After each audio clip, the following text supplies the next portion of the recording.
2, 3, 4. In this podcast, you will hear Knights of Vader. Knights of Vader includes, but is not limited to, talk of Star Wars, not ray guns. We can't truly prepare you for the jump that follows this song, but hey, we gave it a try. So here's the Knights of Vader. Crystal Fox reports they are divided. Prequel, sequel, and love they fight. I know that we are just musicians hired, and their time is up. So here's the Knights of Vader. I have been every voice you have ever heard inside your head. A big thank you to An Inspiriority Complex for providing our theme song. It is December 28th, 2019. My name is Zach Weber, and I'm joined by professional podcast host and part-time incinerator trooper, Zenger. All clear. And we have the titular Mando Rus. All these Wookiees are dead. Move to the east. Yes, sir. Hey, what's going on? Hey. All right, folks. So on this episode of Knights of Vader, we are finally going to be wrapping up for, I guess, our immediate review / discussions of The Mandalorian. We are discussing chapters 7 and 8. I have no idea. You're welcome, Zenger. Even though the titles of all the episodes so far are all called episode discussions. You know what? That's my line. But yes, so we are discussing chapters 7 and 8. I guess spoilers. If I really don't think anything in this episode you couldn't predict from a mile away, but that's just me. But guys, so now that The Mandalorian is all wrapped up, what do we think of it? Yeah, I thought it came out great. Yeah, indeed. I thought the ending was really well put together. And yeah, come on, this is one of the best things that Disney's put out. It's great. I can safely say this is the best Disney Plus show we've seen. I'm pretty sure, like, outside of like what 3 or 4 other shows, it's the only Disney Plus show that has any sort of like oomph put into it. Not a high mountain to climb right now, people. Not a high mountain to climb. Well, not until we get the Lizzie McGuire show. Then it's all downhill for Mandalorian. Oh yeah, I think Togo might be bringing up the rear too. Watch out for Togo. I don't know what that I is. also want to say that I am very disappointed that I have to wait a year for more content. I think that's good. I wish they would have kind of done this maybe like in the spring, and then we could have been like, okay, and then like in the fall we're getting like Calrissian Endor, and like later in the year. But no, I kind of would have preferred, because it feels like it's just, again, between Rise of Skywalker and this ending now, and now like I know we're getting Clone Wars in a couple of months, but it's like they should have spaced this out a little bit better. They really should have. I just feel like we're just bloated right now with all this stuff. It's like they threw it all in the chute and it came out right now, and now we're just like, wait, well, we have to wait. Hey, what is next on the plan, Zach? Is it Calrissian Andor? I don't know, actually. I know they already have scripts for Mandalorian season 2, and I know Jon Favreau was like tweeting pictures or Instagramming pictures of Gamorrean guards being like, season 2 coming fall 2020. So I think next is Mandalorian. I haven't heard anything about Calrissian Endor shooting next. I wonder what baby they have. Baby K2SO. Aww. It's like a little like automaton that like wanders around like a baby bender. It could be like baby Borgullet, and they go the opposite way where it grows up really fast instead of growing old slowly. Oh man, imagine all those baby like Borgullet memes, baby Borgullet plushes that you can like pre-order like 16 months in advance. This Borgullet doesn't know anything, not even the truth. Oh, that's delightful. But okay, so I wasn't particularly, again, shocking folks, I wasn't particularly thrilled with this. The ending. God dang it. Okay, yeah. What's your score at the end of this? How does this end? Okay, it's not as horrible as the first chapter or the fifth. You were still tied up, right? Yeah, I was tied up. I'd say it's fine. I'd say, okay, I guess we put these in the plus columns. I absolutely loved the beginning of chapter 8. I was watching that at the gym and I almost died laughing. Like there's some madman on an elliptical just like pissing himself laughing at the two scout troopers. And I'm like, oh God, I'm making a scene. I have to stop it. I'm going to embarrass myself because of how hard I'm laughing. I seriously lost it with the when it came to the them shooting the tin can or whatever, listed junk on the ground. I thought that was the greatest thing I've ever seen in Star Wars. And but other than that, though, like again, everything else kind of just like rung hollow. Like watching. Here's the funny thing. I would figure you would have hated that. Oh somehow. No, it was delightful. It was delightful. Like for some reason that would have been the straw that broke the camel's back for Zack on this series. The beginning of chapter 8, and he's like, "I'm done with this." Just the way they played it, the way the two troopers were playing it, it was very like engaging. Like they were always kind of established as jerks from that, and from Return of the Jedi. The scout troopers have always seemed like kind of weasels, you know. Well, I don't even think I don't know. I've never had preconceived notions about scout troopers. Maybe that's just me. No, I've never had that with them. I don't. That part wasn't really surprising. It was just kind of like the comedic aspect of it, that you have all these kind of Star Warsy things.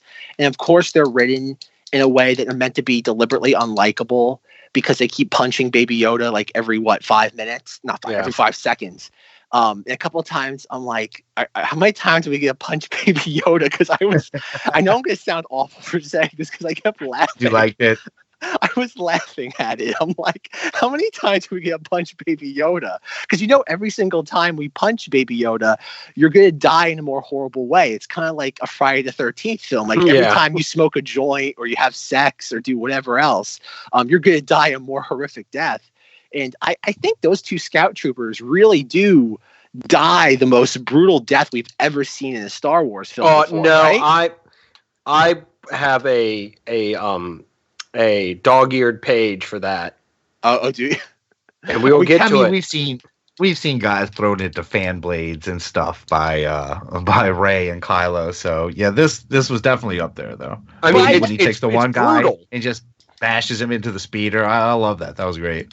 Well, even he breaks okay. I guess I should say it's the most graphic representation of violence we've ever seen. Like yes, like the Praetorian Guard. Wrong again. Once again, the dog-eared scene I'll get to later. Oh. Really? Okay, so what's worse than watching a man's arm be broken in real time in a Star Wars children's show? I don't know. Whoever the armorer, I guess, because it's referring to on Wikipedia on the page it says the armorer. So the woman in the Spartan helmet, when she takes on that group of stormtroopers and is literally bashing their armor apart. But that's armor, though. Brutal. Well, let me rephrase that from brutal. What I mean is like on-screen violence. Like again, visceral. Well, sure, you could call it that if you wanted to. But yeah, the whole point being is just that we're seeing literally somebody's arm get broken. Like I don't think yes, we have a lot of implied violence in Star Wars, whether it be younglings, like we said, like the Praetorian Guard, things like that. But no, this was kind of one of those times I'm like, wow, they're really going for it, considering that like they've made Mandalorian so like child friendly. Like this is so well. Okay, I think what Russ was talking about it a few weeks ago, kind of the whole idea of just how like the whole family can kind of sit around and watch this, except for a few parts here and there. But it's for the most part being sold as a family friendly show. Or am I wrong? What if it has something to do with scenes like this, where a lot of violence we see is always on either a masked person or some kind of droid. In this, you had a droid on a stormtrooper, which is a rare combination. Maybe they feel like they have a little extra license there to just like, well, this is just a robot doing something, basically a robot guy. As far as kids will see it, maybe. I don't know. This is a robot doing robot stuff. Kids can't imitate that. It's robots. They know they're not robots. Surely.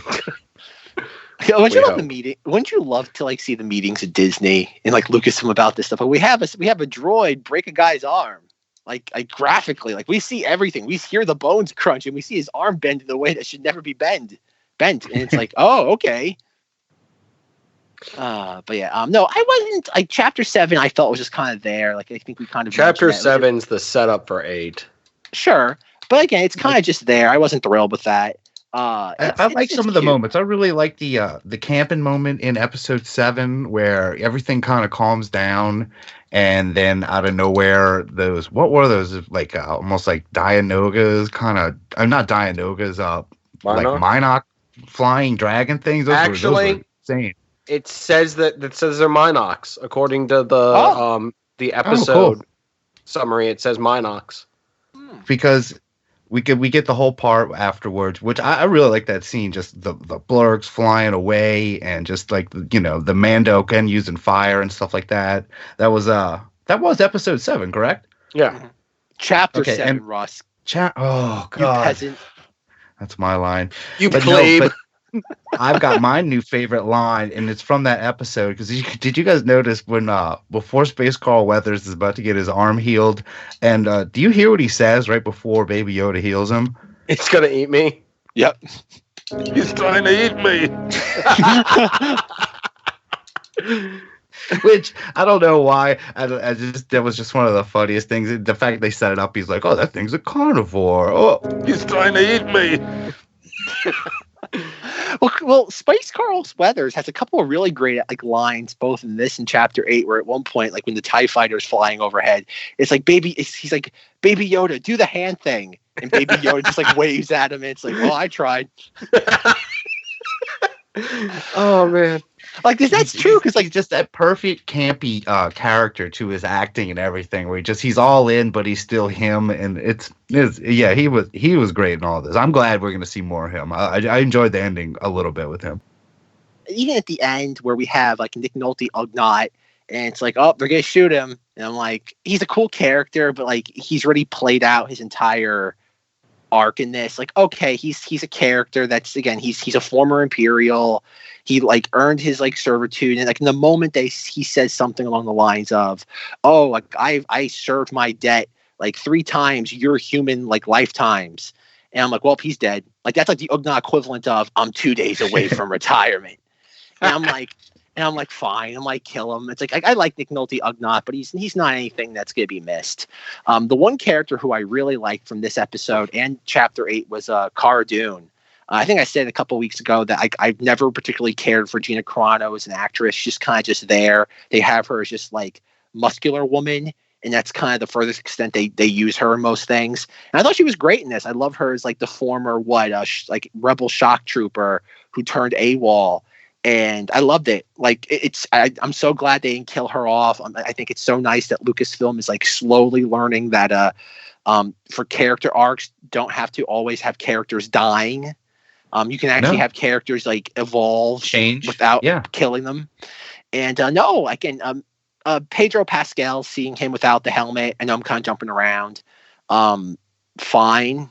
It's kind of oh, look, it's the actor who we know is playing the character under the mask. Yeah, exactly. It's peekaboo. Honestly, the best moment. It would have been. Go ahead.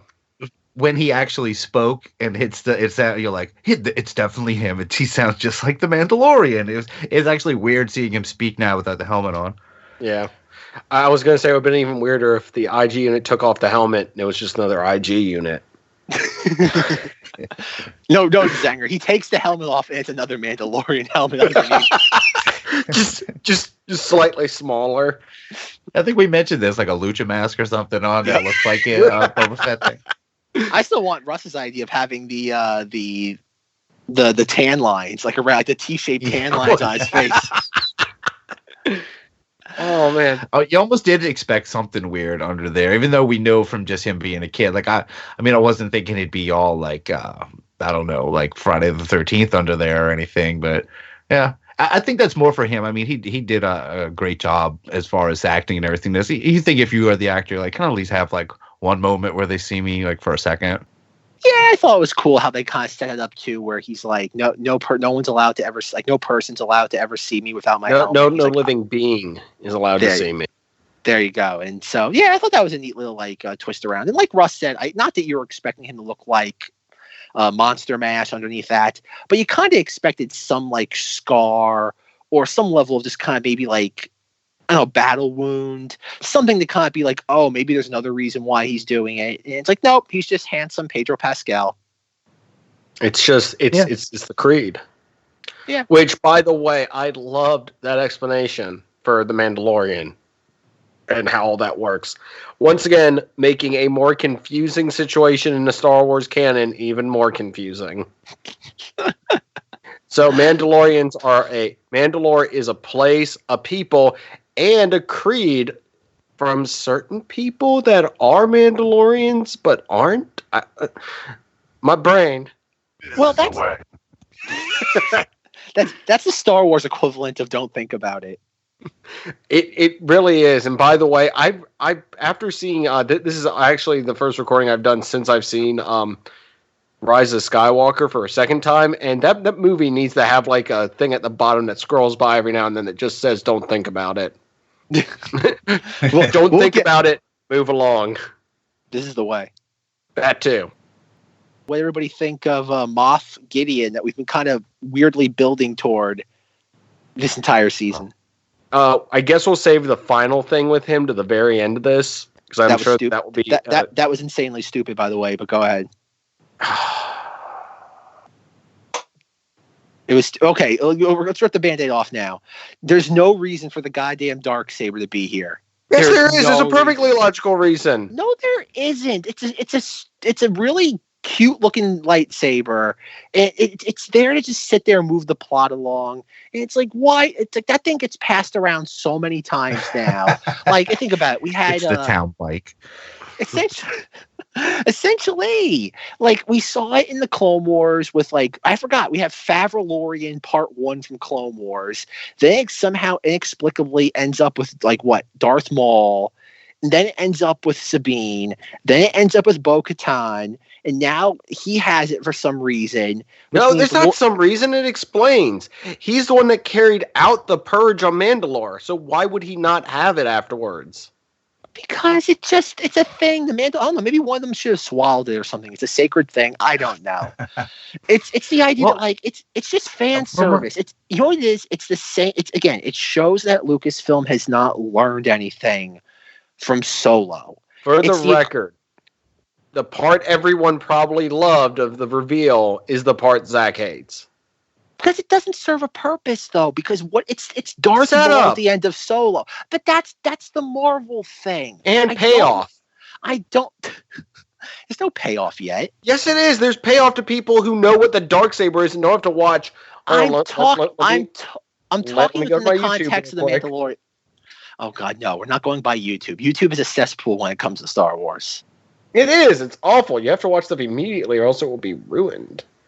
But the point being, though, is that it's the same thing they did with Darth Maul at the end of Solo. It's just there to stroke the hardcore fans. And Zenger, think of the filthy casuals that are watching this. They're not going to go watch season 2 episodes of 13 through 17 of Clone Wars, and then season 3 episodes blah blah blah blah blah of Rebels. They're not going to do that. Why do that when you could just easily watch Darksaber, Origins and Powers, full story in parentheses, explained by the Stupendous Wave, or the Mandalorian season finale ending explained by Stupendous Wave. Why are you part of these videos? What's going on? No, I hate them to no end. Oh. That's why he's giving them a spotlight on this Star Wars podcast, Ross. He hates them so much, he wants them to get more attention. No, I want to tell people to avoid it. Also, other videos by them, like Disney has said that Ahsoka's alive after Rise of Skywalker. It's like, shut the hell up. No, that's not true. She's muerto. It's right there. He has some email from somebody probably saying something. This is dumb as shit. Exactly. This is the way. No, it isn't. No, don't go on YouTube. No, don't go to YouTube. YouTube, no, don't go to YouTube. It's not worth it. Oh, also another video he has saying that Palpatine is a clone in Rise of Sky. Shut up. That's me telling not Order 66. God, I wish we could on this stupid YouTube. Okay, I'm done. I'm good. You okay? Go from it now. There's only one irrational level of frustration allowed in this podcast, Zenger, and that's me. I'm outdoing you today, boy. Oh boy. But no, like I said, so what do we think of Moff Gideon and his golden TIE fighter? Moff Ring. I thought he played it up pretty well. I'm with you. The Darksaber, I don't know. It's like I'm with you. Is that really necessary in this story? And it's mainly because it might not be against the Darksaber. It's like, do we have to have a lightsaber and everything? Like, I'm with you on the Solo thing. It shouldn't have been there. It's like every time they're like, we're 2 minutes away from this being over, we haven't put some kind of saber in yet. It's time. It's like we're going to look for Jedi and all that in the next one. So I don't know. I still loved it, but I don't think it absolutely needed that thing. What do you think, Zenger? Do I have to say? Do I have to just put myself out there? Yes, you again. do. Yeah, sure. Okay, so we're talking about Moff Gideon. I liked his arrival. I liked the whole landing TIE fighter thing that I'm confused about and have many questions, but for a different time, I guess. I liked him as a imposing villain, but at the same time, he really didn't do much to earn like true villain status aside from he knew who everyone was. He was part of the whole let's kill off all these Mandalorian people. And I mean, he shot that box. He did shoot that box. That's a great character setup, I thought, for him. I was like, he was the only one who knew to do that. He also had a private army of little death troopers that actually put up a fight against Mando. I was kind of impressed and happy that he didn't just knock him down and shoot him. Like, he actually had to kind of put up a fight against them. Yeah, they were great fights. I thought Gina Carano was in for it, too, when they came in the door. I was like, they hyped up the intensity on all those scenes really well with those death troopers. I like how they give them, they're not just completely disposable. They're not the dudes in the beginning just trying to shoot that can. But I mean, IG-11, just the speeder bike. I mean, that was peak great stuff right there. The whole nurse droid persona taking on. We getting a lot of build up to what IG-11 was going to do in this, thinking that he would betray him, and we got super heroic droid once again, and it came out really well. Yay! Did you really think that IG-11 was going to betray him? Nah. No, not at all. Not for a second. I trusted Pig Nolte too much. I was like, he would never do that to him. I'd trust him way too much. Once I saw him coming up to save the kid, I was like, there's no way this is a setup for something. Yeah, it's especially with how awful the scout troopers are. And I like how he's badly they get twice it. He's been introduced just walking up to people saying his lines, like in the middle of nowhere, completely unexpected. But yeah. Yeah, so Zenger, what's your complaint with the TIE fighter? No, I'm not. I'm just like it's whole landing thing. I'm like we've never seen a TIE fighter do that, and it's like, wait, what? I was reading something that apparently a collapsible wing TIE fighter was concept art for The Force Awakens, and they repurposed it for this. See, that's cool.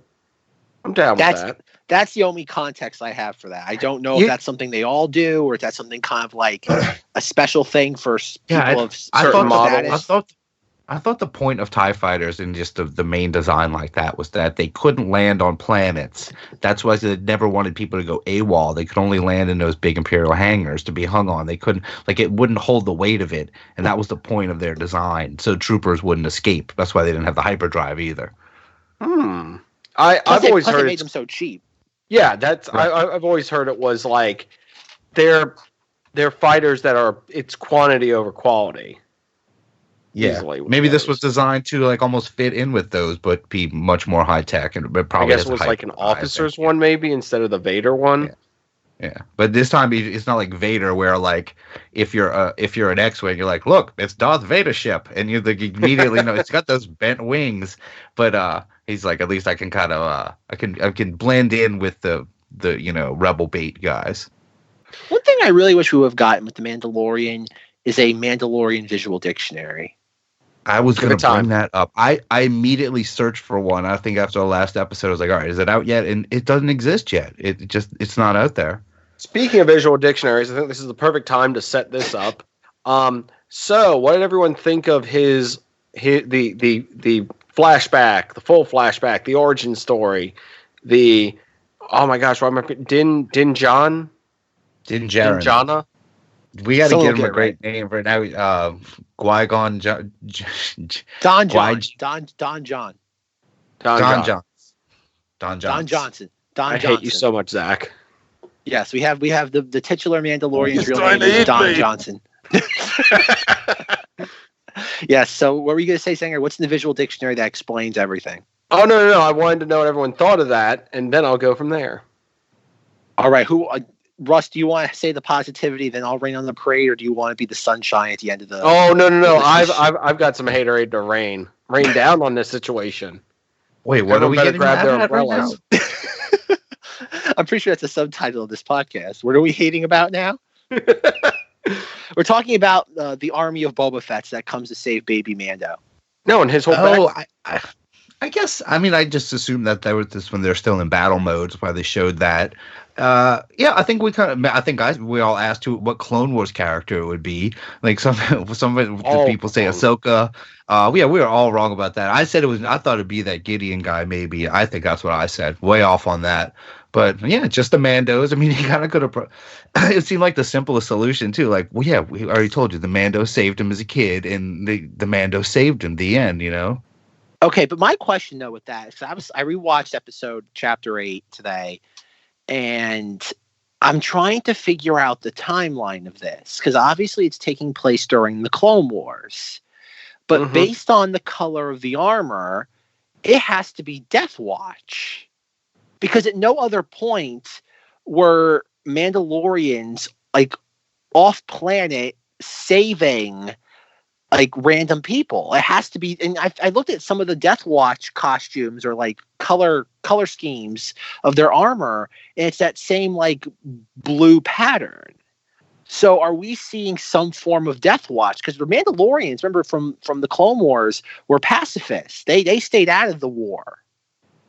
Yeah, the ones that had broken off, trying to kind of hide that past of violence, but then there were tons of other sects of just the Mandos that we know, such as these. So yeah, they probably were, and as they're taking foundlings, they're just bringing them to, I don't know, like the Mandorphanage, where they just like, you just sort them into whatever houses, give them their own houses. We're out being Death Watch. We'll just take them to you. That's what I'm thinking though, because there's no other explanation for it. It would have to be Death Watch.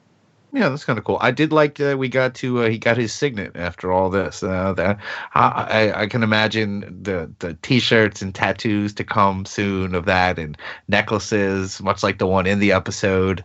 Well, that necklace is just the mythosaur, the Boba Fett skull. symbol. Yeah. I want to say, we're in the midst of a move, so some of our stuff isn't around. I bought my wife a necklace, not as huge as that, but that same thing a few years ago. Just again, in a jewelry store, they had that as a Disney branded Mandalorian, or just that design on the necklace. So I have that thing. So when I get a Baby Yoda, what's going on his neck. No, he goes in his mouth, Russ. Wherever he wants. Oh wait, that sounds good. Cut that out. Wait, no. All right. Are you ready for this? So this thing I'm about to read comes from the Star Wars, the Ultimate Visual Dictionary from 2005. So everything I'm reading is technically legend totally material. Current and actually super accurate. It would never be wiped away by Disney. Never. But I just want the people at home to raise their hand when they hear something familiar.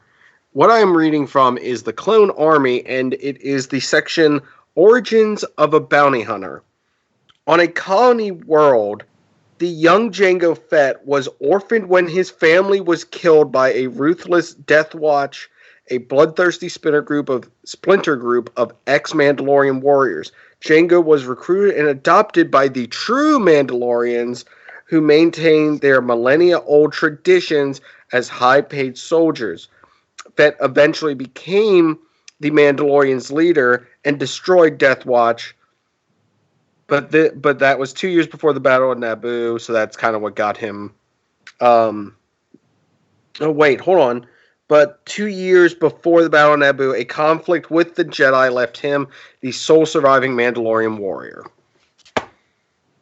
Wait, I don't know. Death Watch was a thing before Clone Wars? Yeah. It was a Death Watch apparently a was psychotic in Star Wars splinter. Galaxies. There was a group, Oh. the Death Watch Bunker. They had a place called Death Watch Bunker, and they were all like, that's where you could get Mando armor. It was completely impossible to do, like way next level. Oh, okay then. Well, I'm ignorant on that. So, because I was sitting there and I was like, this seems vaguely familiar to something, and I randomly found my book within the time frame of watching an episode today, and I was like, let me see the origins of Jango real quick, because I feel that I'm like, oh, it's basically almost the exact same. So, once again, awesome job, Disney. Let's get rid of all the stuff that's from and make it Legends, but let's just keep stealing from it and changing pieces here. It is seriously, let me copy off your homework. But them going, okay, but make it a little bit different. Clone Wars kind of just ushered all that like that out of the way, like y'all said. Yeah, I still don't know where they stand on Jango Fett. You have some people that say, no, he wasn't. And they go, well, that guy was a liar. I think we've talked about this too. So I don't know if they're ever going to touch or say the word Jango Fett again. I did some research into that a few weeks ago. And what it is that, yes, there's the one guy in the Clone Wars who's like a Mandalorian official, but he's corrupt. But in the behind-the-scenes stuff on the Clone Wars Season 2 Blu-ray, Jorge Lucas says something like Jango Fett was not a Mandalorian. So it's technically, it's up in the air when it comes to canon, but it's something that Jorge did say back like in the late 2000s. Well, according to that article and that visual dictionary thing I just read, it did point out that he was not born a Mandalorian, but like adopted their culture and everything. So, I would imagine as of now, Lucasfilm probably, unless they explicitly say so, they otherwise they're probably leaning towards Jango Fett and Boba Fett not being Mandalorians. We're just sitting here just trying to figure out where we're gonna really put these guys, and we're gonna have like the true Mandalorians, which is like true crab meat, and then they're like imitation crab meat. The armor's cooler. You have double flamethrowers. The more and more I watch The Mandalorian, I'm convinced that they did come to their senses and they realized, oh crap, we cannot make a Boba Fett film, TV show, because no matter what we do, some level of the fandom will be angry at us. So let's just remake Boba Fett into a new image. And I think that's what The Mandalorian is. It's just that we've realized Boba Fett is just one of those sacred cows. He really has no identity. So no matter what we do, someone's going to be angry. There'll be some guaranteed level of backlash, so much more so than what we typically have to go through. So it's best just to sit there, create a whole new character that's just not Boba Fett. I will say one thing about bringing up Jango Fett. I did think about Jango Fett once this episode. Now, there was a scene where they're locked down in episode 8, and there's that sewer grate, right? Which is, I definitely seen that sewer grate in a bunch of Star Wars games. But definitely, I've seen those things in the game Bounty Hunter, where you play as Jango Fett. Wow, and it's something David reference. And you can walk up to those grates in the game, and he has a little like a blowtorch in his wrist, and he just opens it. And as soon as they saw it, I was like, "Oh, he's just gonna go use his blowtorch like the game." And they're like, "We can't get past this thing." I'm like, "You idiots! That was Jango Fett could have taught y'all something." Yeah, that thing with the sewer grate, I'm like, why is it that you can't even shoot a sewer grate open? I find that fascinating. That like there's a vent, and it's like it's that reinforced. That literally Leia like kicked one of them and it just exploded. She was like, I need the garbage chute, Mando. I'm surprised they didn't do that. Actually, now that you bring it up, Russ, I'm surprised we didn't get Gina Carano like telling like Space Carl Weathers like into the garbage chute, Flyboy or Bounty Hunter Boy, Bounty Buddy, Bounty Buddy. All new plush line coming to Disney stores all across the nation. Buy yours now. Bounty Buddies. Get your Bounty Buddy. Baby Yoda, Baby Mando, Baby Gina Carano, Baby Space Carl Weathers. Baby I got a Reese to skip bail. I got a Moncal who killed a man. We got Bounty Buddies. Let's get them. All right. So I guess going just focus a little. Anything else about Chapter 7 that anybody wants to highlight? Like I did like that reintroduced to Cara Dune back on the, what were you describing it, Zenger? The feudal society planet. Yeah. And she's in the bar, and she's having people up. Well, she's having the tethered like fighting match. They have the space tether, the electric tether between them. Yeah. And whoever taps out obviously loses. And I do love that, again, Mando walks in and the fight's over and they're at the table talking to each other as they're having a drink. And I love that the guy she was fighting walks by and throws some credits to the table, and she just kind of looks up at him, and the camera doesn't even really focus on her. It's still kind of that master shot, and she's like, "Come back soon." And I just it's those small little touches of when the characters are allowed to have their little flourishes. That's the sort of stuff I want out of Star Wars content. Whether it be that moment or in The Rise of Skywalker, Ben Solo turning around, having the lightsaber to his back is one of the Knights of Ren strikes it, and he goes, and he lets out a little sigh. It's those little character flourishes is what makes these characters feel so real to us. It's not Mando picking up the E-Web and just mowing a bunch of random stormtroopers down. No one's going to remember that moment a year from now, but they're going to remember the small little flourishes. Again, like we said earlier, with Space Carl Weathers, and he's like he's what's trying to eat me. There you go. It's those it's the character moments that make Star Wars resonate, not the spectacle. So you're saying I'm going to remember Ben Solo jumping, hitting a chain, and going, "Ow." Yes, that will live longer than Mando in an IG-88. I'm sorry, not IG-88. Blowing himself up at the mouth of a lava river. No one's gonna remember that a year from now. It's just gonna be another forgotten moment.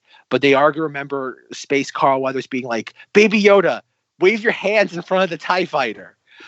That will last a lot longer. It will have the staying power. And it's so frustrating that this show knows when to do that. Yet it also does the dumb stuff, have the villain who doesn't really do anything villainy. He's just They talk about how he was a villain, but that's it. That's what I mean. We don't really he knew her first name. He was fussing at her. And she's from Alderaan too. Yeah, there's another thing. Yeah, yeah, and a little more to back up that fire against the Empire. Yeah, that's fine. That's just again, you keep the characters' backstories brisk, and light. That's fine. But again, we have a villain that's just. And I get that's not what this season was going for. It was not going for a long, overarching villain that's been pulling strings the entire time. But no, he's just kind of there. And then what really kind of made me angry too at the end of chapter 8 is that Mando flies. Mando flies, puts the detonator on the TIE fighter. It blows the wing off of it, and it goes crashing into the ground. And the show's okay, say wave goodbye. It felt like an episode of Teletubbies. It's all right, everybody, say bye-bye to Baby Yoda. Bye-bye. Bye-bye. I will say the ending was a little strange, how they were just well, it looks as if we've cleared this entire planet of any problems it could ever have. And by the way, the guild is back together. How would you like to join? How's the baby doing? I know you have to. It wrapped up breakneck speed. And that look, we just watched Rise of Skywalker. If that ship ain't blowing up, come on. Come on, Russ. It's not like anybody's ever survived a TIE fighter crash before in Star Wars. No. Jawas just cockroaches and are just everywhere on the planet and just instantly come out. Yes. And it's watching this as soon as they see any metal thing in the sky. There's multiple ones watching it. It's just running one after of them it. Crash, yes. They're kind of the equivalent. They have the Force bringing them down. They're the Star Wars equivalent of paralegals. They chase the ambulances around just hoping that they get something. But yeah, no, that ending, it's is nobody get checked to make sure that he's dead? Anyone ever hear of double tap in Star Wars? It's just to make sure. It's funny if he slowly flew over us, waving by, and then just shot the hell out of it, real quick, just as another note, ha ha, in a little pause scene. Well, that's another question I have. And I think Jim brought it up a couple weeks ago, was the idea of the Razor Crest. It's why don't they ever use that ship in any sort of offensive capabilities? Like, if you're considering all the times we've seen just from this season alone, where like if he's why doesn't he have some the level? ATST. Well, and even in this, like they are cornered in a courtyard. All he's got to do is have IG-88 fly through and do one like strafing run, and you've wiped out half of the platoon. But he doesn't trust droids. Then make Space not what's his name? Nick Nolte Ugnaught stay behind and do that. He sent him to go do that. But why make him come along? That's the weird thing. It's like I don't know. It's just I get it. It's a TV show. You don't have a plot unless certain things happen. But you'd think at some point in the show, someone would have been like, why can't it's like we should be rendezvousing with the Razor Crest, and there should be some line of dialogue being like, oh, those like that you don't always get back from the job was what they promise. Something like that. Just explain it away with a line of dialogue. Except that ship is just basically a glorified bus.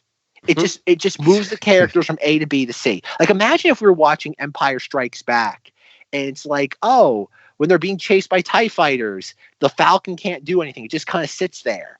It's like, well, it doesn't make sense. It's a ship. It doesn't do anything. It just flies.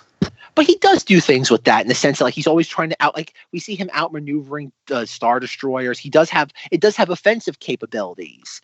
But the thing about those that in Empire, he's never in a situation where again, that's part of the brilliance of Empire, is that he's never put in a predicament, Han Solo, where the offensive capabilities of the Falcon can get him out of the current problem he's in. Whereas in The Mandalorian, all he's got to do is do one strafing run in that courtyard, and most of his problems will dissipate. That's not how you solve problems, Zach. Yeah, maybe that's not the way. That's not the way. Oh man, all these bills I've got due. Well, better do a strafing run on them. But it's true though. Like again, like Russ said, the ATST. That's one where. I mean, I don't know. That was a little much. Where you're like, he could have probably done that. Probably a very singular problem to have, and a lot to go through to get rid of it.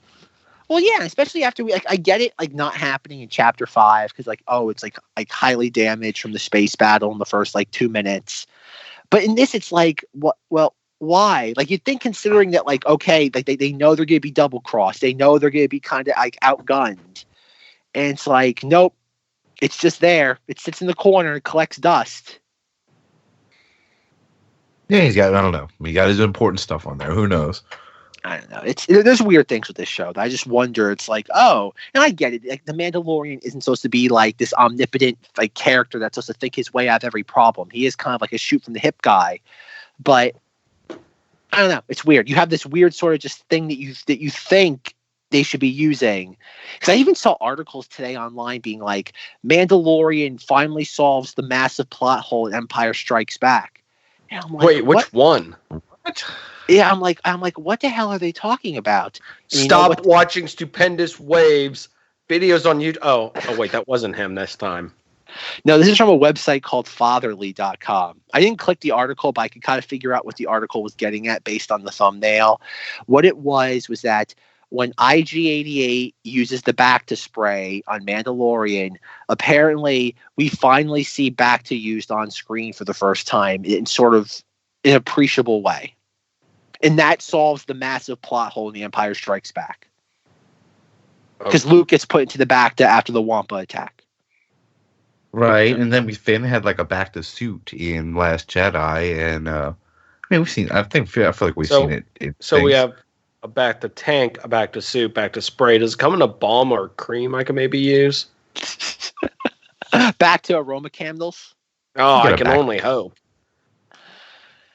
Yeah, that, like I said, no, again, the Star Wars fandom's all over the place. That's the problem. Like, there's just so much garbage. To be.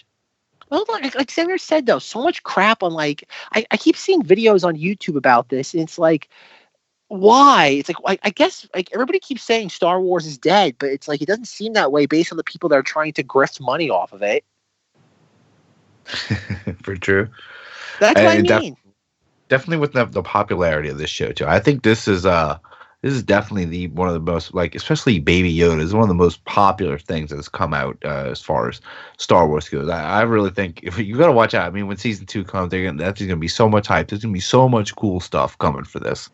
I still don't think that this show is like anywhere near as ubiquitous as a lot of the fans are making it to be. I still think more people will have watched The Rise of Skywalker opening weekend than will have watched The Mandalorian in its entire run.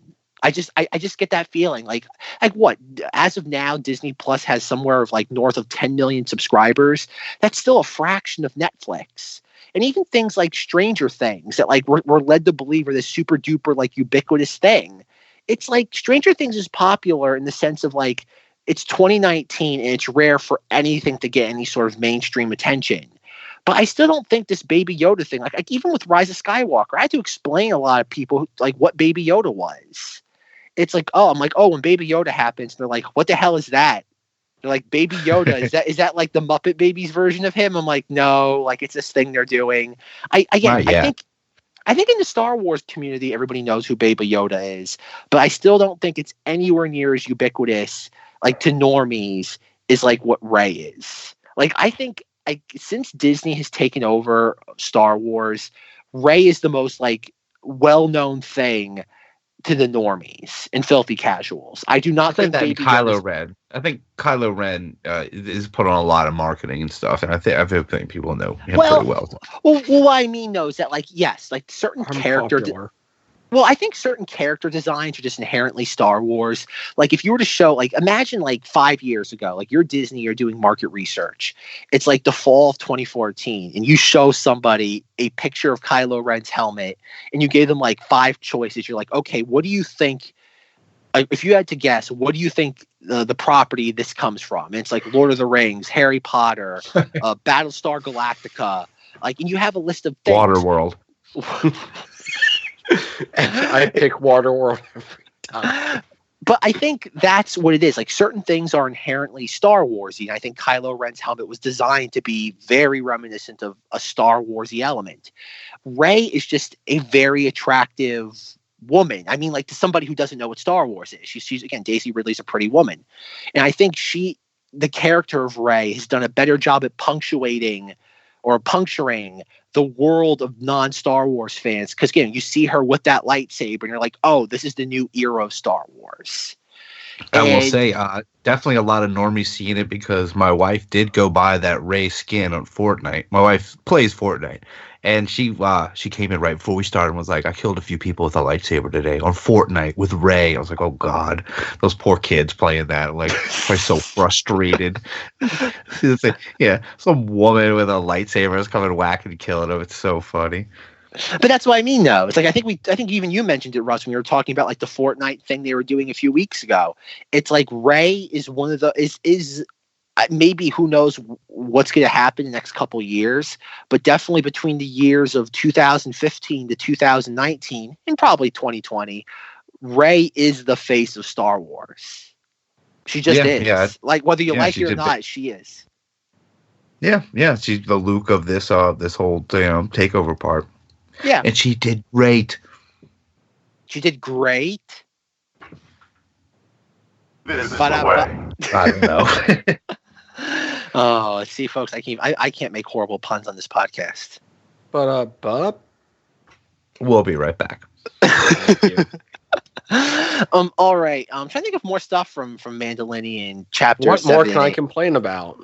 I don't think it's complaining. It's just the idea that like really nothing of substance happens in this. Where it's like, I guess okay, this is one thing I do want to bring up.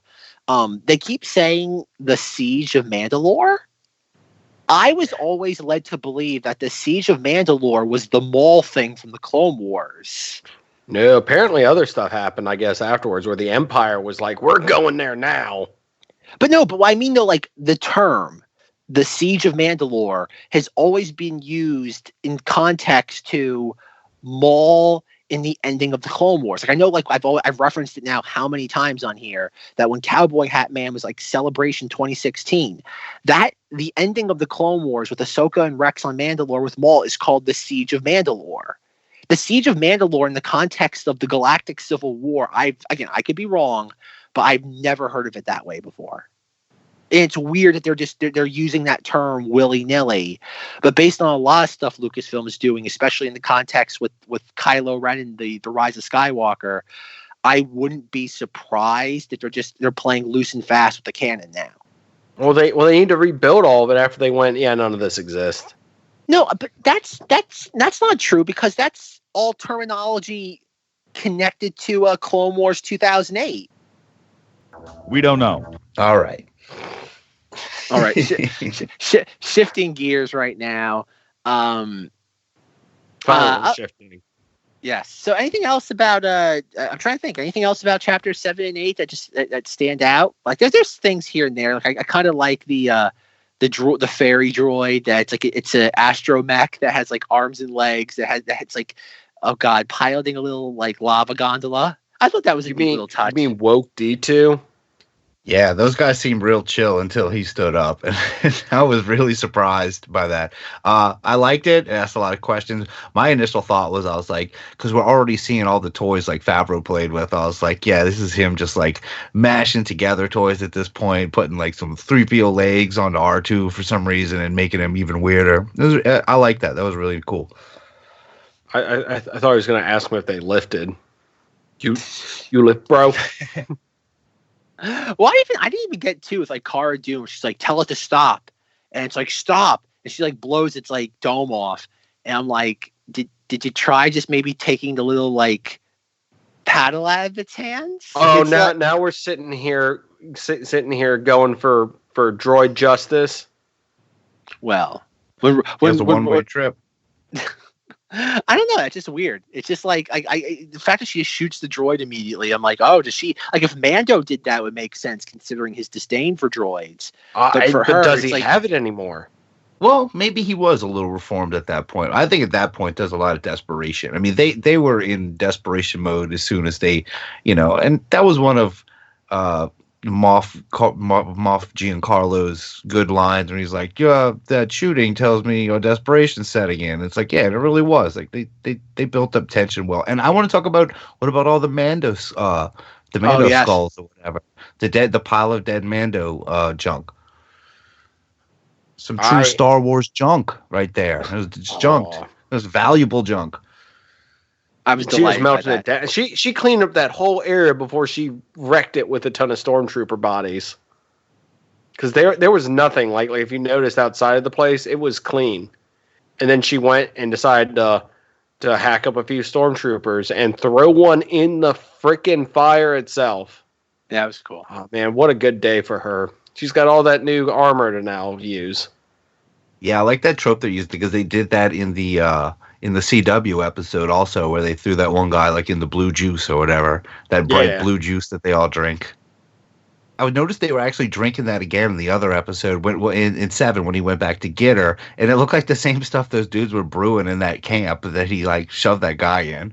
Yeah, in the one where they were on the primeval planet. I mean, not the primeval, the Xena world or whatever. Yeah, Warrior Princess. Do you think that cocktail is available at Galaxy's Edge? Like, if you go there, do you think you can order it? But maybe you wait till I think that's going to take a little time. The little facelift that we're going to see where they're adding. Well, I mean, Baby Yoda's going to be invading there soon. But I mean, I want to ask if you're going to ask us what do we think is going to happen, like as far as where this show's going to go. We're going to do like a prediction thing, or are we going to save that for? I mean, we got months till season 2. Well, right? we can do whatever we want. But no, I just want to get back to your point about the pile of Mando armors. And I was delighted by that. I think I've made it loud and clear my contempt for the army of flying Boba Fett's that come in and save the day at Chapter 3. So the fact that they're all dead just delights me. I'm like, oh, thank God we don't have to go through this again.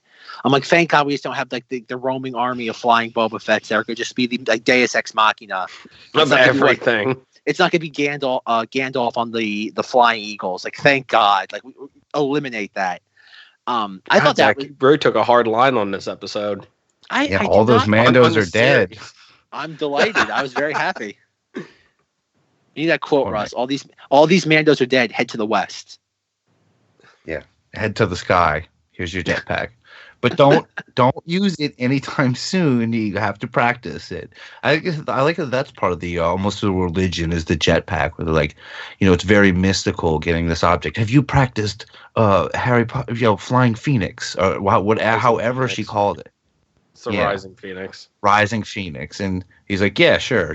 And I got the impression from that because then he puts the jetpack on, and he full Rocketeer Iron Man just takes out a TIE fighter. It does a hero landing.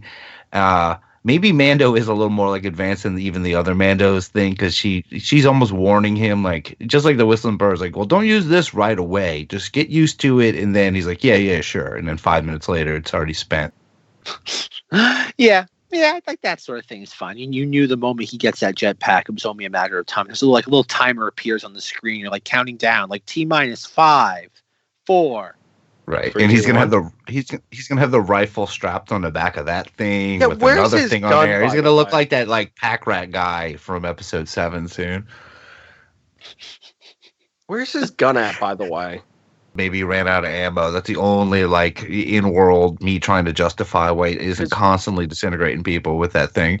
But even haven't still, seen it he still since uses it as Bueller. a shocker. Doesn't he still use it as like a shocker though too? Yeah. Yeah, and it's got a great sight on it too. It seemed like it had a lot of uses. I don't know. Because remember they brought him in as a prisoner, and he can't go in with a rifle strapped to his back, right? No, but we They haven't had seen to it take since pistols and stuff. the feudal planet. Yeah. I don't know. Maybe he's, like I said, maybe he spent those charges, and I'll say, yeah, you couldn't bring him in as a prisoner with that strapped on his back. So that does relay why he wouldn't have had it during that. Oh no, I get that though. But like Zenger has a point though. It would have been very useful even in the Chapter 5 episode when they're trying to look at the ridge with Ming-Na Wen. What was it? Chapter 6. He probably couldn't. He could have still have used it as a taser. Or in that ship, yeah. Yeah, that's the thing. Because we've seen him use it in tight spaces, so it's not like it's exclusively a long range weapon. Maybe it was one of those, like, for some reason the writers or something were like, hey, this is making everything too easy for this character. Like, seriously, no guys. disintegration. So we got a note from the front. The Force Ghost of Vader showed up and went, no disintegration. You don't tell me what to do, old man. But yeah, no, the fight sequence with the armorer kind of just bashing the hell out of the stormtroopers, that was neat. I like that. It's got a 300-y, kind of one of those Wrath of the Titans almost. I don't know. It was cool. Yeah, nice change of pace. It's nice to just have something other than just shoot the stormtroopers in the chest. What way have we not killed stormtroopers yet? They've been eaten by monsters? Probably. We've been shot millions of times. We've blown them up in planes. I don't know. What else can we do to them? Bash them with hammers? Yeah, let's do that. Just die of old age. I'm trying to think of other things to talk about with this dumb show. No, I am. I'm kind of struggling being like, because there's not a lot of like, yes, they're playing very cutesy when it comes to the lore. Like you guys said, like, the Jedi stuff. When he's when he's sent on his final, this is the season 2 arc. We're going to send you on. You have to go. You have to find the land.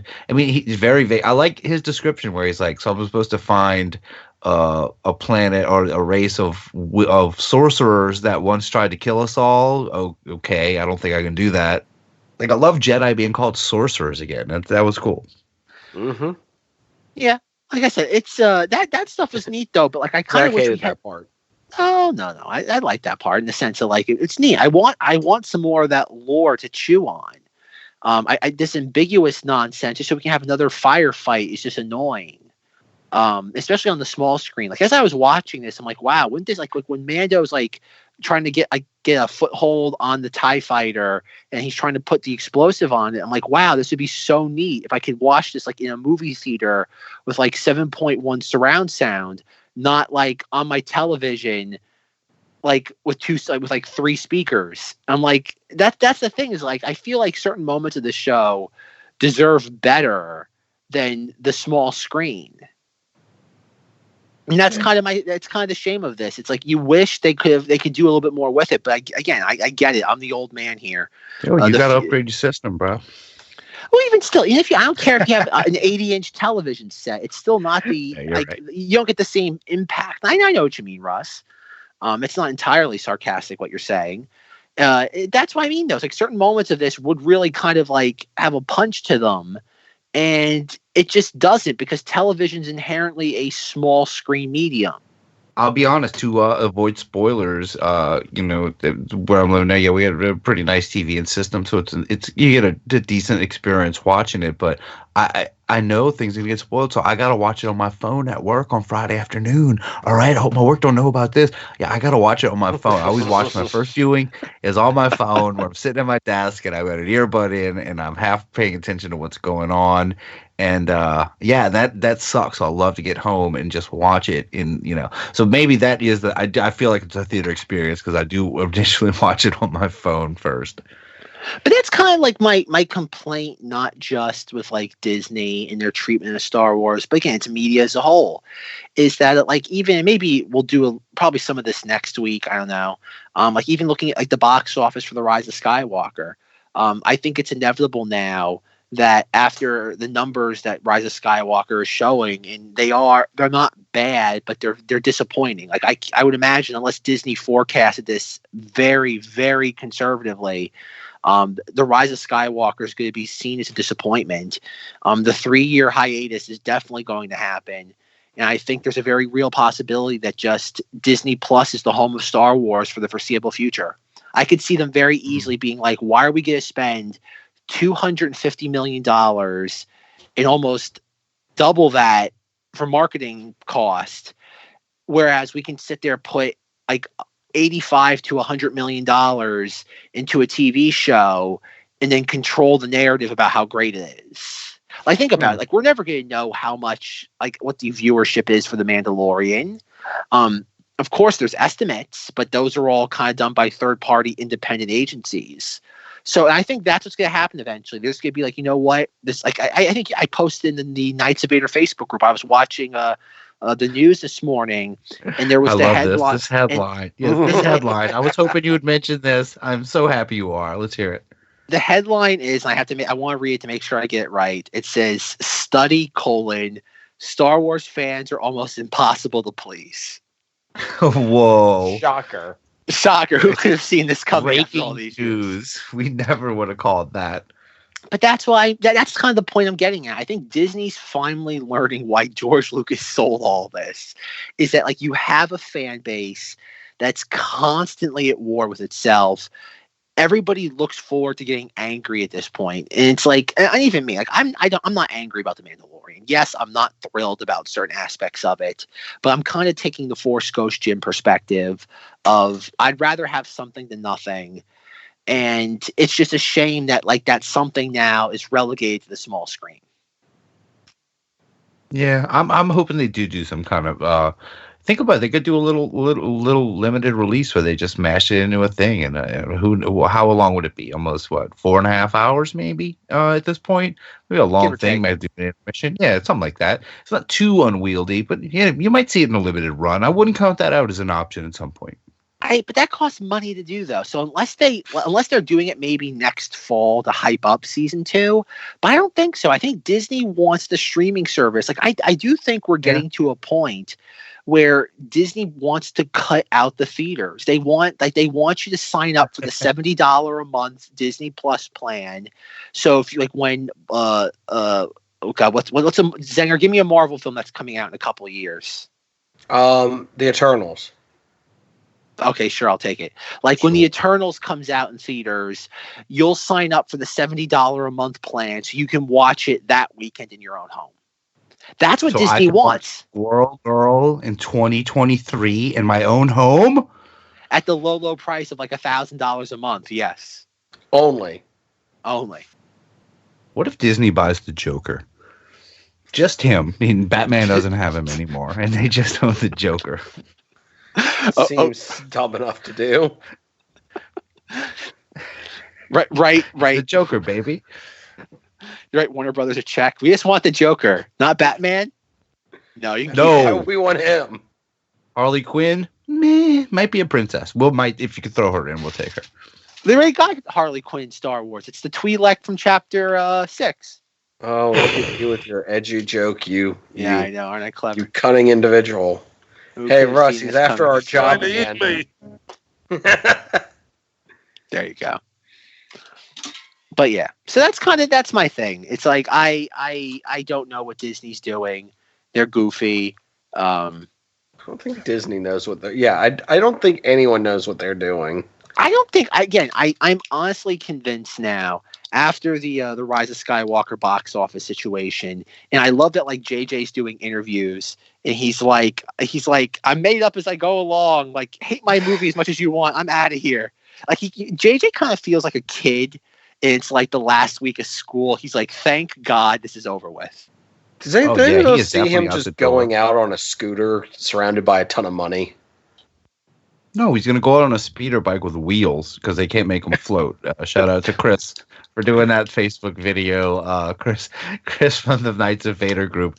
Yeah, talked a good bit about how much he did not like the speeder bikes that just rolled on the ground. That speeder bike technology is going way backwards. JJ.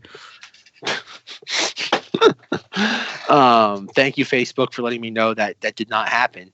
Good old Zuck. Yeah. I'd love to be a fly on the wall at Lucasfilm right now.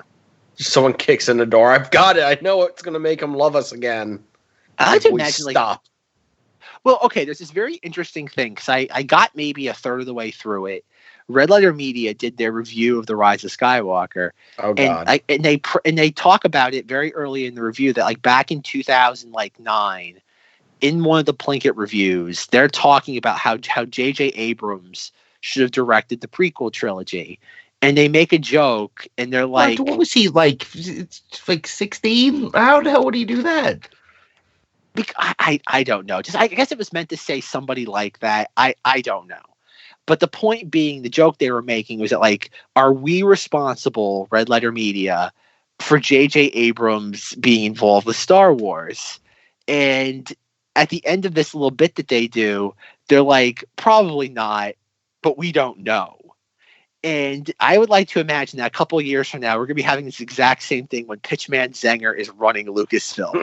like Zenger gets a phone call. We don't know. The very next day, he's like, and Zenger's like, guys, I got to quit the podcast. And it's like, Zenger, why? What's happening? He's like, well, I really can't say anything. I signed a non-disclosure agreement. Then we hear, like, in the news the next day, local Virginia man in charge of Star Wars now.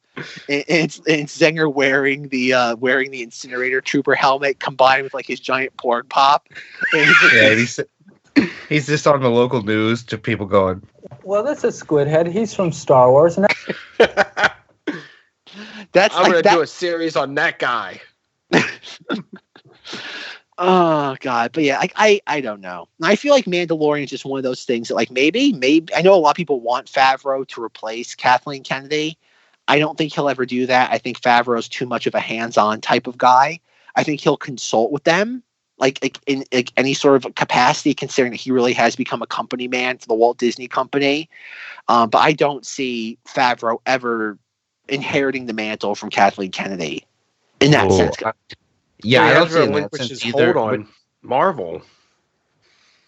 Well, he's not really. He's definitely a Disney company man. I mean, with all just not only what did he direct? The Jungle Book, correct?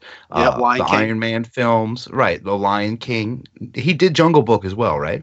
Yeah. So he's just so squarely Disney, and I think when you work in and you prove yourself in Star Wars, and he knows JJ's out, I think we will get. It might take a couple years, but we will get more cinematic things, and I think it will be Favreau, at least writing or leading the way on that. Yeah, I again, that's the weird thing, though, is that, like, are they going to sit there have like Kathleen Kennedy is not a creative executive in the way that, like, somebody like Kevin Feige is at Marvel, but clearly she's somebody that knows the industry and the business. So are they going to do, like, because I don't know. I would imagine, like, after, like, everybody keeps saying, like, oh, Kathleen Kennedy's contract's up in 2023. She's out. Like, she's done a horrible job. And it's like, not really. Like, think about it. She was signed to her deal for Lucasfilm back at the end of 2012. So it's like, in a couple of years, she'll be fulfilling a 10-year term as the head of the company. Like it's kind of rare for someone to stay in a position like that for so long. So like whether I think there's so much comes with that position too that like somebody like Favreau just does not want to have to be completely responsible for all these aspects and overseeing it. That's what she is. She's done great at, I think.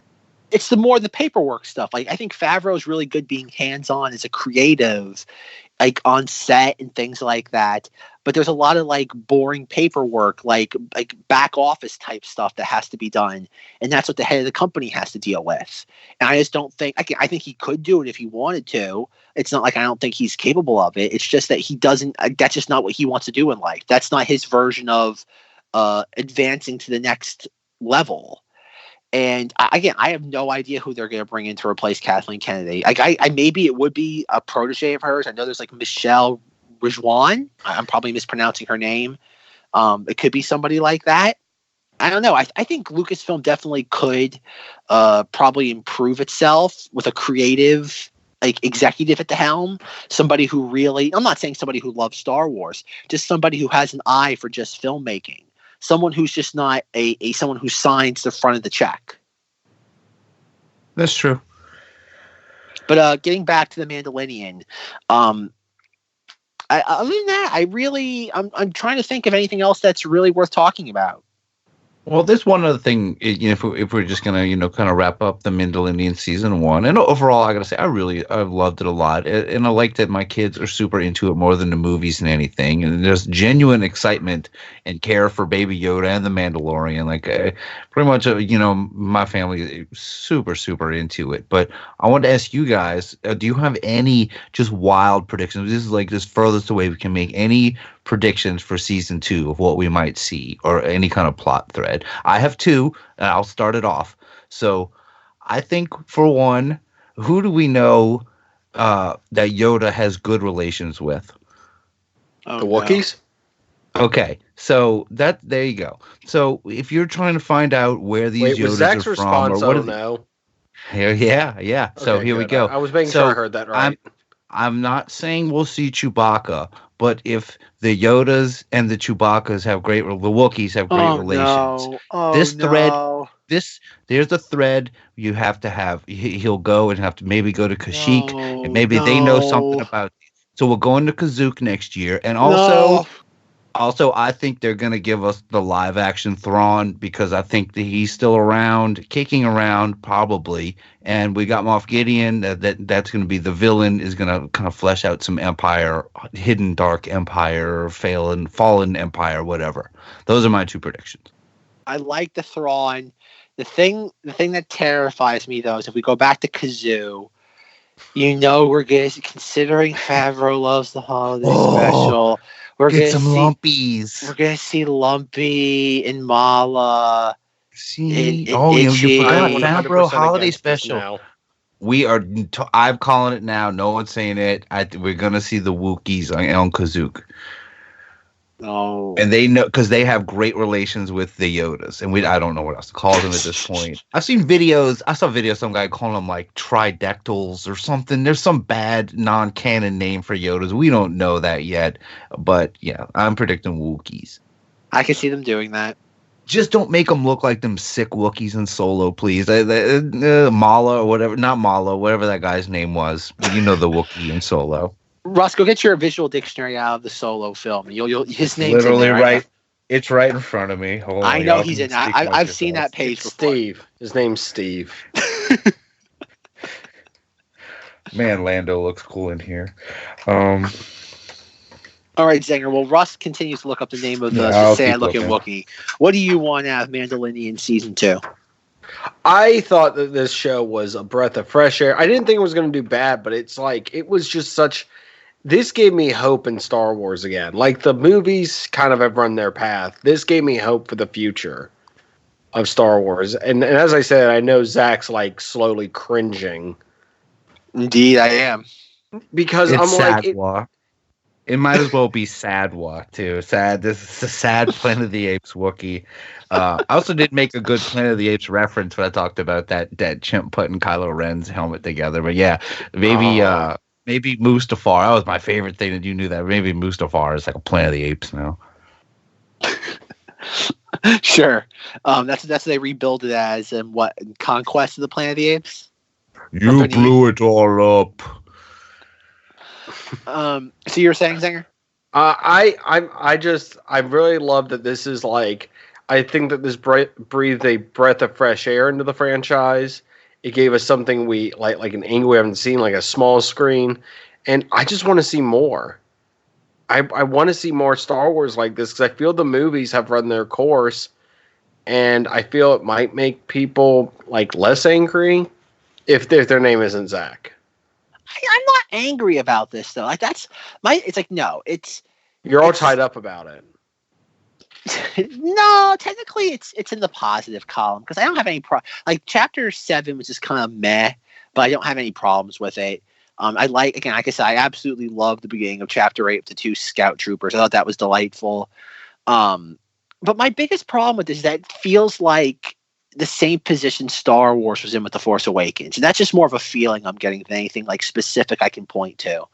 It's just like that Darksaber gave you the dread of knowing that maybe that things might not go the way you're gonna think.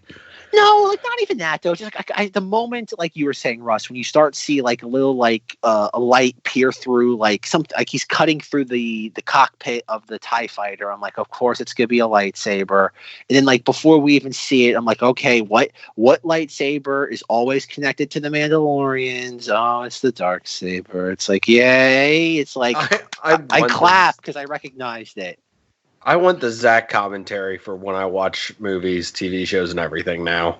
It's just like, that's the thing that bothers me. It's like, you know what the sad thing though is that like considering what TV shows we're gonna get out of Disney with Star Wars, this is like gonna be the best. Like the Mandalorian series is gonna be the best one. Like I don't want Calrissian Endor. I don't care about him. He died. Like he was a cool character in one film. No, like if you want to make a comic, that's fine. You want to make a Galaxy of Adventures episode, great, go for it though. But I don't care about what. Look, he's been in that fight since he was 8 years old. Okay. Sure. Okay, I'm sorry.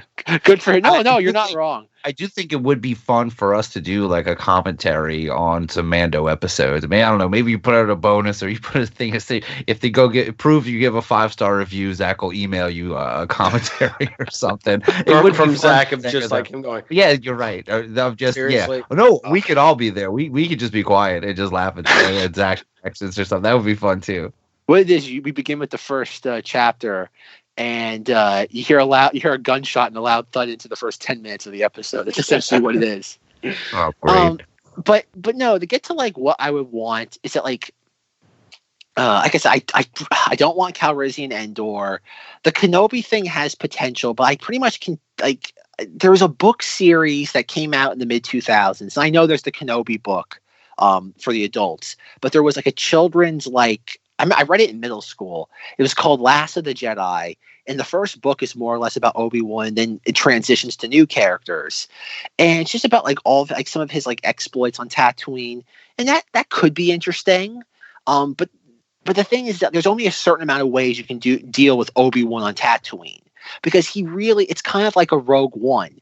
It's like much like how the characters of Rogue One had to die in order for that story to have potency.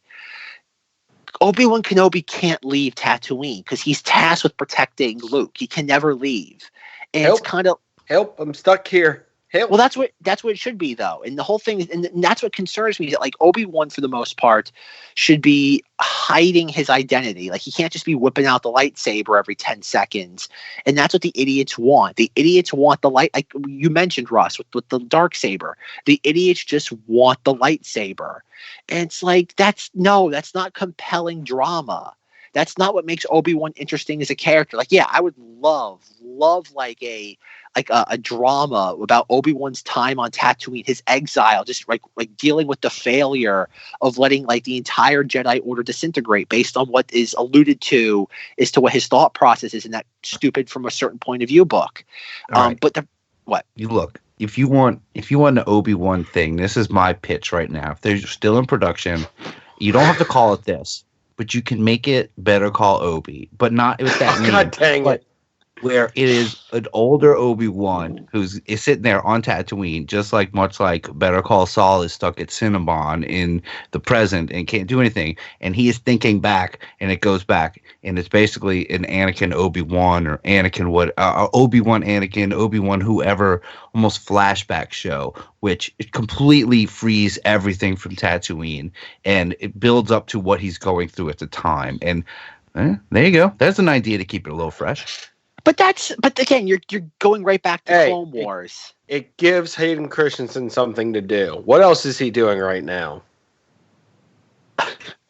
I don't know. Look, I think he had a voice credit in The Rise of Skywalker. Right? Probably got a nice paycheck from that. He got to be on stage with Monster Mash doing a bunch of stuff and going like hospitals. That's pretty cool. Yeah. But again, the whole thing with Kenobi though is just that, like, that's, again, I know I'm the weird one here, but that's just not interesting. Like, I would love a film of this Obi-Wan like reconciling with all the grief and just like all these like emotions he has about what happened. Again, I think about the survivor's guilt. Like, that alone would be fantastic. Him like wandering the deserts of Tatooine. Like, there's that great mythos statue of him like with the backpack, the tattered robes, and the goggles and stuff. Yeah, he has a little like miniature moisture evaporator, and I'm like, that's your concept art for the movie. It's like, point to that and be like, make that into a thing. And yeah, Mad Obi Max or Mad Obi. Exactly. That's something interesting though. But like, they're gonna make it just like, okay, Obi-Wan has to be hired by a bunch of criminals because he needs to make ends meet. And it's like, oh, and he can never own a droid because he said he never owned a droid, right? And I want to talk about talking about Obi-Wan. I think we saw Jedi healing as far ago as seeing Obi-Wan heal Luke when the Tuskens attacked him. So the whole Baby Yoda and Rey and all that. I think we've seen Jedi healing since the beginning. That's an interesting observation, Russ. I never even thought of that before. Yeah, think about it. I mean, just because we're not getting CGI wounds healing in front of us, that doesn't mean that Luke didn't get messed up. Obi-Wan undid his concussion. Yeah, I mean, 3PO freaking lost his arm or whatever, so. But no, like, what I would want from Mandalorian Season 2, like I said, this is sadly, it's the most promising of all the series. I guess I could kind of say what I don't want. I don't want any more of that Guy McFay sitting at the Mos Eisley bar in the same booth, shot the exact same way as A New Hope. I don't want that. I just want to get him on the soundboard. I hope he said something cool. I'm gonna go back and get something. Just have a farting noise for like 5 minutes. That's essentially it. It's kind of like, what was it, that South Park episode where like Stan becomes cynical and every time he's like watches TV or hears anything, he hears like a farting sound. Yeah, that's essentially me now. Yeah. Well, remember alcohol. Just alcohol solved that episode. Just where do you think me and Zenger are right now? I don't know. But no, like for me, again, Russ, I'd love it if they brought Thrawn back. I think everybody knows I've been beating that drum loud for Thrawn's return. One thing I do want to mention is that in the interviews for this, I think it was either D23 or Celebration, Cowboy Hat Man was like somebody asked him, they're like, oh, are we going to see characters from like the non-movies in this show? And he's like, well, you're definitely on the right track. And you watch this, and we didn't get really a single character outside of a Loth Cat that was a character that had been exclusive to live action media in this. We never did get a payoff to said episode 5, I believe, with the jangly booted stranger coming in to see the dead bounty. We never got any payoff. We don't know. That could still be Cad Bane, right? You think that was the Moff? Is that how was the Moff tracking him like that? I don't think so. I think that is a deliberate plot thread that's dangling to be used as they see fit. Because think about it. There's going to be some point at this where we're going to have to see the Hutts. There's no way, if you're Jon Favreau and Cowboy Hat Man, you have to see. You can think about it. He's going to go to now all the criminal gangsters underworld, and we're going to see Hutts. I wouldn't be surprised if we go back to Jabba's palace again. We're going to go back to Tatooine again because the idiots know what that is. And I really saw some article. I don't know why you just me thinking again about going to see Jedi. Is this going to end with Mace Windu taking Baby Yoda? Is that even in any way possible? I still know. I think Mace Windu is going to show up again, just because they're going to want to bring Samuel Jackson back into the fold. Mace Windu's death is so ambiguous. It's kind of like the Moff Gideon of the prequels, where it's like, shouldn't someone have double tapped him to make sure that he's dead? Just because you throw somebody out a window doesn't mean that they're dead, especially a Jedi. Yeah, I think there's better odds of him showing up in my Better Call Ben series. I don't know about that. That one, I don't know. At this point, who knows what Lucasfilm is thinking? We need money. I don't know. The problem though is that I think I was reading some thread on Twitter, and I guess I should point out that I'm now like elbows deep in like Raylo Twitter. And I absolutely love like the war they're waging against Lucasfilm. I am fascinated by it. They keep like hijacking polls on the StarWars.com website voting for Kylo Ren, and Lucasfilm keeps resetting the polls only for them to immediately go back to the way they were beforehand. But there's a lot of stuff that like it just seems that Lucasfilm is just, and it's the concern I've had now for years, is that like they only care about the fans that are Jim's age. They only care about those like male fans that are 50 years old and older that just want that original trilogy nostalgia. And they don't care about any of the other demographics. Like that's just the vibe I'm getting. Is that they want that demographic so badly, and every other one is being told to, like, I don't want to say explicitly go to hell, but it's that equivalent of just like, we want this demographic. We don't care about any others. We'll save this for later this month, but like even when it comes to Rise of Skywalker, there's been some really interesting deep dives about like the editing of the climax between Rey and Ben Solo.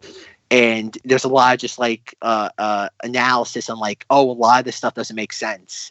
A lot of these shots don't work. Do you look at the faces that the actors have? The syntax of the order of some sequences, it's perplexing.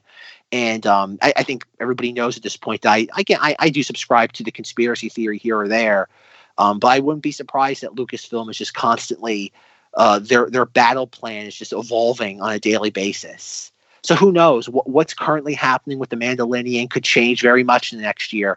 I would imagine with the very, very warm reception to Baby Yoda, if Baby Yoda was going to have a hypothetical smaller role in season 2 as opposed to season 1, that's going to change. I imagine there's going to be a huge injection of Baby Yoda. Like I would imagine he's going to have more screen time than we could possibly imagine in season 2. I think he's going to have a little bit of an arc too. And I also think about this. Think about the amount of violence that Baby Yoda has just witnessed just in these 8 episodes we've seen. Even you could just say in the last episode alone, but he's witnessed the Mandalorian break him out and just kill so many people, burn people. And they make a point of like, if Mandalorian is setting a stormtrooper on fire, to give a nice close up of Baby Yoda with a bit of a grin on his face.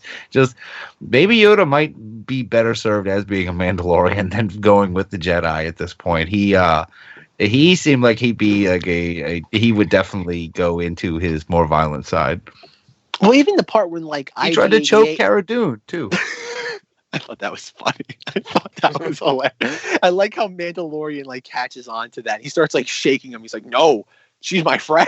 He just violently not her. Why didn't you do this that other time with that Trandoshan was trying to kill me? Like I said, this show does have goofy moments that appeals to me. I should say that, yes. I am hung up on the stupid fan service. That's my own quirk. I can see that. But there are some really goofy moments in this that resonate with me. Maybe we'll do that like sometime in the future. I'll pick out my favorite moments. And then we just kind of sigh. Exactly. But even like I said, like when IG-88's like driving through like the town, and he has Baby Yoda like in the little satchel in front of him, and he's like shooting everybody. We hear Baby Yoda cackle. Like it's like, I think Baby Yoda has the violence. He's all.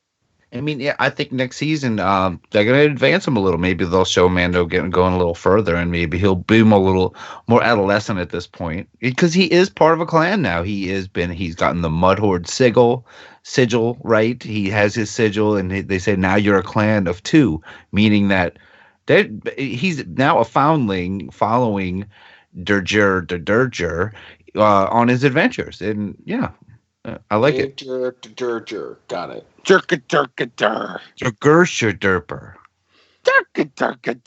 They took her jobs.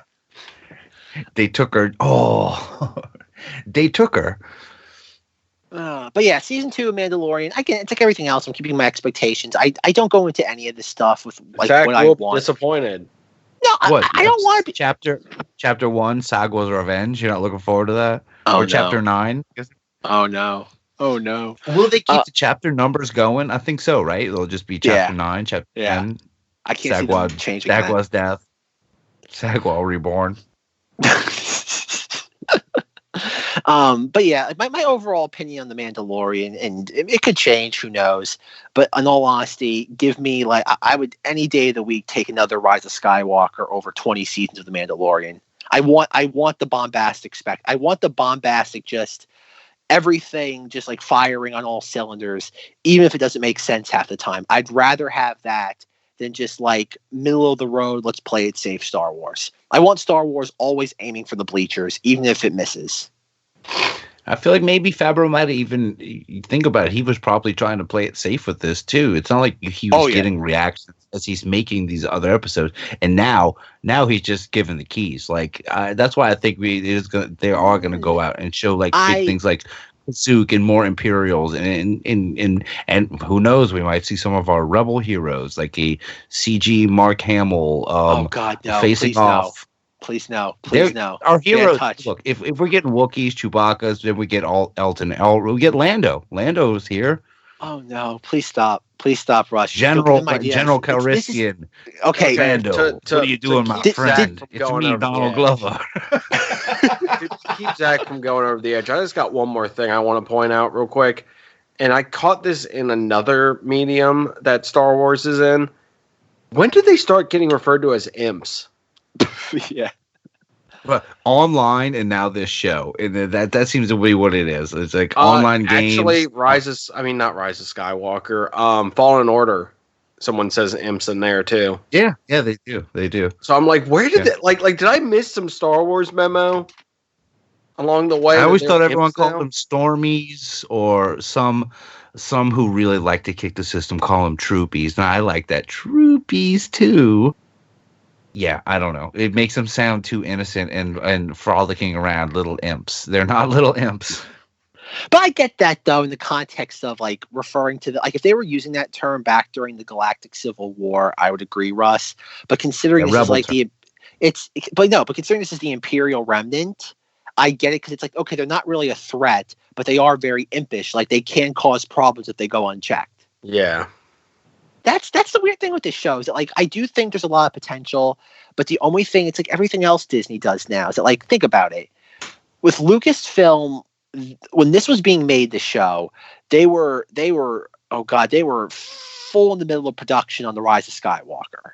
So I would imagine Favreau and Cowboy Hat Man probably didn't get as much attention, and I mean that in a good way, in that they kind of were more or less probably left alone, because everybody at the executive level was probably focused on The Rise of Skywalker.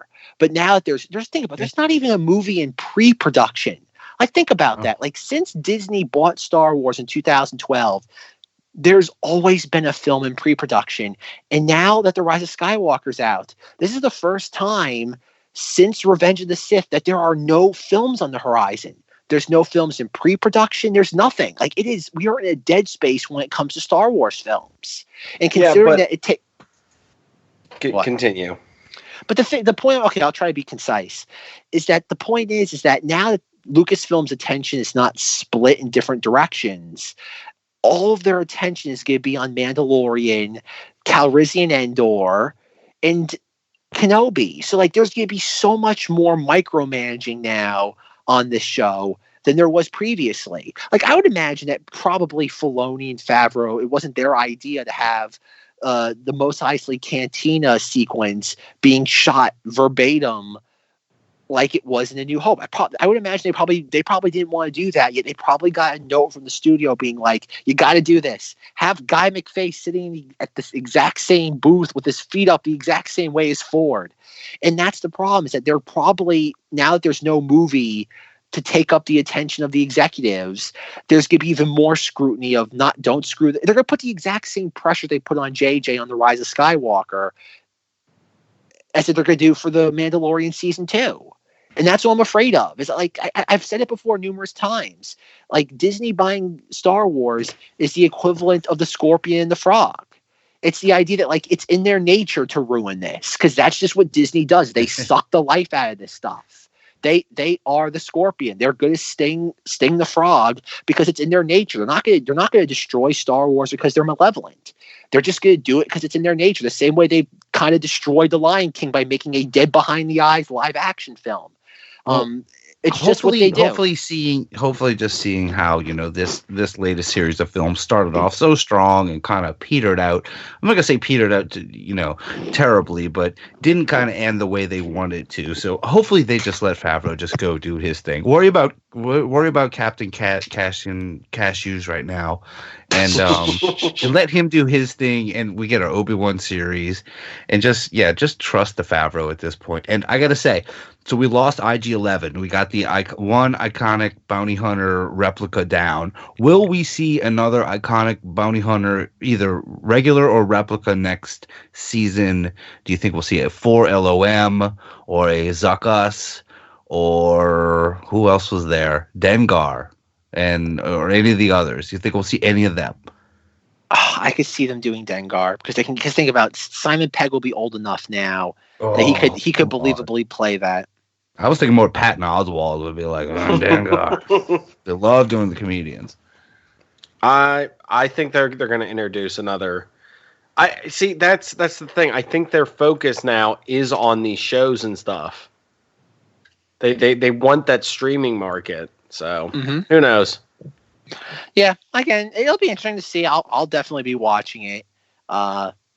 Who knows? The future is very murky right now when it comes to Star Wars. It's true. It's a lot of unknown right now. Oh dear. All right. Do we want to rank? I guess, what is everybody's favorite episode of the season so far? I guess that'll be our final note we end on. It's a hard one for me. I'll go first, but I'll just say episode 2 was probably, through all of it, or through rewatching with other people, just the whole Jawa adventure and the Suka and just the reveal of the Baby Yoda and the Force. I think it was really, really well done, and small, barely any cast to the episode other than Mando, Pig Nolte, Baby Yoda, and the Jawas, and that might be my favorite. I'm kind of going to go with the Sin. Okay, which one is that? That's episode 3. I mean, episode 3. Chapter 2, right? Chapter 3. I want on the record that Russ's favorite episode is episode 2, Attack of the Clones. God dang, I'm going to kill him. I'm going to kill him. Ah! No, chapter 3. Okay, Army of Flying Boba Fett saved the day. Good. Good. There's more in that episode than that. It's the whole changing of his character. It's what sets Mando on the Batman episth too. There's a lot of Batman stuff in there. Yeah. I guess we should mention that in chapter 7 we got pour one out for space Werner Herzog. Yeah, he's gone. Yeah, kind of unceremoniously killed by his own men, eating up all the scenery before that too, almost like the Emperor knowing it's his last film, which is the most Werner Herzog of Herzogs has been out there yet, and he did a great job. So if you could ask me anyone that would, Werner Herzog, one of the last people I ever think would be in a Star Wars, and it's like saying John Waters is going to be in a Star Wars. I'd be like, no, it's not. But then next season, it's going to happen, right? Okay. I want on the record. If they cast John Waters in Mandalorian season 2, I will love it. Okay. A John Waters droid would be perfectly sleazy. No, I mean, he's going to be sleazy, whoever. What it is that Mandalorian walks into a bar, and it's not even like makeup. It's just John Waters put there. It's John Waters. You give him a cocktail. That's what I want. They do that, 10 out of 10 stars. There you go. There you go, Disney. You heard it here. I want that. I used to sell death sticks. All right. Perfect. All right, Zach. I love it. Okay, you know what, folks? Russ actually got me excited for, even though there's a 0% chance this will happen, if you put John Waters in The Mandalorian Season 2, you will get me on board. All right, Zach. What's the episode? My favorite? Yeah. I have to say, I haven't rewatched any of them since like our discussions about them. But I have to say, based on just what I remember, it has to be Chapter 2. Because that first episode really, folks, I was scared. I was scared out of my mind that this was the end of the podcast. I'm like, this is the future of Star Wars. I want no parts of this. I was again. You people think I'm joking. Like I was loading the one like bullet into the revolver. It's like the podcast was about to die. Like it was this close. And then that Chapter 2, thank God that came out within 3 days. We got that the 15th, and that episode salvaged it for me. It was like a night and day. Like in all honesty, if they ever do, I don't know who's directing the episodes of Mandalorian Season 2. I hope they do a lot more of Rick Famuyiwa. I want all his episodes were my favorite so far this year. I would love Bryce Dallas Howard to come back, Taika Waititi, block Cowboy Hat Man in the closet when it comes to passing out directorial duties. Don't let him out. And also don't let him act in any of this stuff because he's an awful actor. I want to see some pirates get their revenge on those rebel pilots for something. Or they get thrown in a brig for treason with that other crew, and then that crew kills them. Our crew from episode 6, or 5, the Bill Burr crew runs into the director's crew. But yeah, no, I have to say Chapter 2. I love how kind of stripped down it is. I love picking off Jawas disintegration rounds. I was about to say, I imagine you being Baby Yoda watching Jawas getting disintegrated and your eyes just widening, going, all right, he's in. Pretty much. But yeah, Chapter 2. I dug that episode. I love this. I know a lot of people don't like how slow this show is. That's the one aspect I love of it, is that it takes its time. It's not just punching you in the face of this thing's happening. It is the antithesis to the Rise of Skywalker in that way. But like anything else, it's a matter of execution. I didn't like how fast-paced The Force Awakens was, but I love the fast-paced nature of the Rise of Skywalker. It's all in the execution of it all. So Mandalorian Season 2, it'll be fun. Come back and listen to us sometime in November. We will definitely be covering it. Oh boy, we got a long way. Oh man, imagine the guy, another lack of content. We're going to go the entire summer with literally no content. Then we'll have that. We'll probably have another Star Wars video game. And another thing too, I guess we should maybe just point out is that a Star Wars Resistance ends this year. So there's going to be probably another Disney animated series that's going to be announced soon. Yeah. One of just the biggest, most anticipated finales and one of the most hyped. And I mean, the animation just looks so cool on it. The action figures don't look like they're Easter egg pastel colors. It's like, it's hard to break that nut of that show. Maybe I'd try this summer. It's the problem though is that I watch that show every week, and there isn't a lot of episodes that are worth revisiting. There's a couple. There was one really good episode where they had to go to the First Order Dreadnought outside Dakar, and that was cool. The one that is taken out in Last Jedi. Yeah, they had to go to that to get some coaxium. I'm like, oh, that's neat. But other than that, there's a lot. They have one episode we have to go to an ancient temple. I think it's a Sith temple, and that was neat though. But there's no lore. They have to go find some sort of relic. I forget. And there's a woman there who they're knows all stepping about over the dagger that Rey might need, and they're stepping over other plot points from other. We don't know what that is. We don't need it. But that's the thing, though, is that there is no plot points because it's just the First Order is on this planet looking for a relic, like a Sith relic. We're never told what the relic is. We're never told what its power is. And the woman who knows all of this stuff, who's the shaman, she never talks about. She's just I know a lot of things about spiritual, of a spiritual nature, and that's it. They don't tell you anything else. It's very shallow when it comes to Star Wars lore. It's don't get me wrong. It's a lot of it action adventure stuff. But where Rebels was perfect at that, of having cartoony fun for the kids, but it did have that layer of just Star Warsy that was always there for the hardcore fans, even Clone Wars to a certain extent. Resistance just very rarely has that layer. And it's just like, okay, bright colors like racing, bright colors shooting each other, bright colored characters getting into all sort of wacky shenanigans. Like that's the thing. Like I would imagine like where a lot of kids grew up with Rebels, and then like 10 years from now, they'll be like, oh wow, I can't wait to revisit that. Nobody watching Resistance at 6 years old, 10 years from now is like, oh wait, I can't wait to revisit this. And that's why I think it's ending after 2 seasons, is that there's really, it has no weight to it. It's not gaining that following that Rebels and Clone Wars was able to. Yeah, it seemed like Clone Wars especially was able to grow up with its audience and kind of build into all we really had of new Star Wars stuff. While Lucas was still there, post Revenge of the Sith, that was it seemed to get better and better as it went on. Yeah, I guess I should say that too. That like, I guess I should ultimately reserve my judgment for The Mandalorian, because the first season of Clone Wars I wasn't thrilled with. First season of Rebels I thought was horrible. And it wasn't until like that second season of Rebels where you start getting like a lot of the stuff with Ahsoka, Maul, Vader, the Inquisitors, that it really started to pick up. And by the end of, I love Rebels. That series finale is one of my favorite pieces of Star Wars media. And hopefully The Mandalorian gets its footing. Like again, like anything else, the first person through the wall loses the most amount of teeth. So hopefully it's going to get better, and the executives don't micromanage it to death. Fingers crossed. Yes, and may Baby Yoda wield the Darksaber, and we meet the Wookiees. And with John Waters in the bar. John Waters teaches Baby Yoda how to use a death stick. Oh, perfect. He's his babysitter. That'd be great. Oh, I need that to happen. All right. So concludes this episode of the Knights of Vader, a Star Wars podcast. Check out our Facebook group. Type in Knights of Vader in the Facebook, and chances are you will find it. Find us on Instagram at KOV Podcast. Shoot us an email, kovpodcast@gmail.com. If you like what you hear, please rate, review, and subscribe to us on iTunes or whatever podcasting platform you're currently listening to us on. Thank you to An Insperiority Complex providing our theme song. Check out the show notes to hear more from them. Knights of Vader t-shirts. The Rise of Skywalker may be over, but your love for your favorite third-rate Star Wars podcast will never end.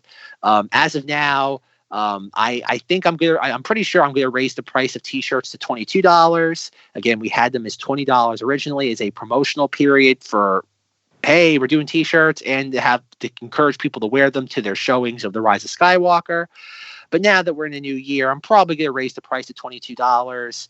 So there you go. All of you who ordered your shirts, you saved $2 and you rep your favorite third-rate Star Wars podcast.